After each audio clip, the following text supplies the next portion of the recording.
নমস্কার, শুরু করছি গপ্পবাসর। কণ্ঠে আমি মনিকা। আজ শোনাব সৌধ গল্পটির চতুর্থ এবং শেষ পর্ব। কলমে পলাশ হালদার। গতদিনে আমরা শুনেছিলাম স্ত্রীর শোকে আর ছেলের চিন্তায় অসময়ে চলে গেলেন দিবসবাবু। ছেলের চাকরি বাকরি আর তিনি দেখে যেতে পারলেন না। তারপর কেটে গেছে অনেক দিন। স্থানীয় রূপালী ব্রিকফিল্ডের মালিক ভূদেব সাহা দীর্ঘদিন ধরে একজন বিশ্বস্ত ও শিক্ষিত হিসাবরক্ষক খুঁজছিলেন। ইটভাটা বলে কথা, মালিক, কর্মচারী, শ্রমিক সবার মধ্যে সারাক্ষণ গালাগালি, ঝগড়াঝাঁটি, মারামারি লেগেই থাকে।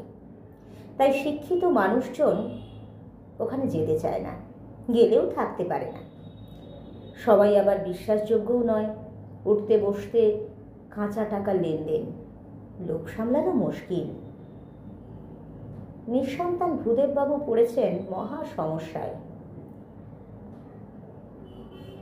একদিন নরেন খুড়ো ভূদেববাবুকে বললেন, দিবসের ব্যাটারে কয়ে দেখতে পারিস ভূদেব, ছেলেটা তো খুব ভালো, চাকরি বাকরি কিচ্ছু জোটেনি, ঘরেও কেউ নেই, দুদিন পরে হয়তো শহরে চলে যাবে। তার চেয়ে গ্রামের ছেলে গ্রামে থাক। কথাটা মনে ধরে ভূদেববাবুর। প্রত্যুষকে তিনি জানান, প্রত্যুষও না করেনি। রূপালী ব্রিকফিল্ডের হিসাব রক্ষকের পদে অভিষেক হলো তার। ঘুরতে শুরু করলো তার ভাগ্যের চাকা। সরকার তার প্রতিভাকে স্বীকৃতি না দিলেও রত্ন চিনতে ভুল করেননি ভূদেববাবু। দক্ষ জহুরির মতো তাকে ব্যবহার করেছেন। এমন বিশ্বস্ত ছেলে পেলে তার উপর ভরসা তো বেড়েই যায়। দিনের পর দিন প্রত্যুষের কর্মক্ষেত্রের পরিধি ও স্বাধীনতা তিনি বাড়িয়েছেন। তাতে অবশ্য লাভবান হয়েছে তারই ব্যবসা, সেই সাথে পয়সার মুখ দেখেছে প্রত্যুষও।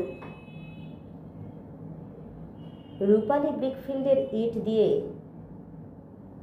প্রত্যুষের পিতৃভিটেতে গড়ে উঠেছে একটি মন্দির। তার মায়ের স্বাদ ছিল রাধা গোবিন্দের মন্দিরের।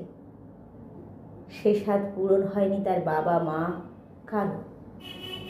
তবে সে কিন্তু রাধা গোবিন্দের মন্দির বানাচ্ছে না, সে তৈরি করছে দিবস সর্বরী স্মৃতি মন্দির। দিবসবাবুর মৃত্যুর পর তার শবদেহ সযত্নে সমাধিস্থ করেছিল সর্বরী দেবীর সমাধির পাশে। সেই যুগল সমাধির উপর গড়ে উঠেছে তাঁদের স্মৃতিসৌধ। দিদি সন্ধ্যা, জামাইবাবু, ভাগনা ভাগ্নিদের নিয়ে গৃহমন্দিরে প্রবেশ করল প্রত্যুষ।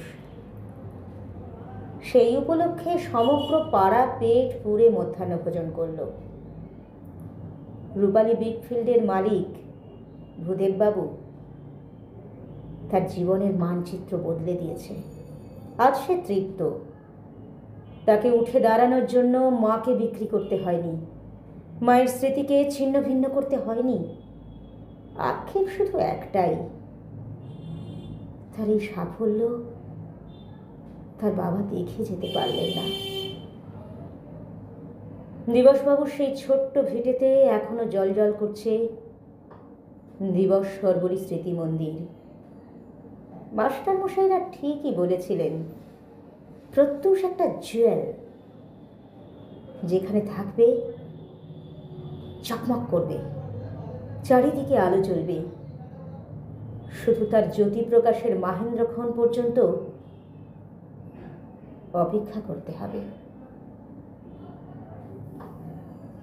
শেষ হলো গল্প সৌধ, কলমে পলাশ হালদার। গল্পটির 4টে পর্বে আপনাদের কেমন লাগলো অবশ্যই জানাবেন। অপেক্ষায় থাকলাম। আগামী দিনে আরও নতুন নতুন গল্প নিয়ে নিশ্চয়ই হাজির হব আপনাদের কাছে।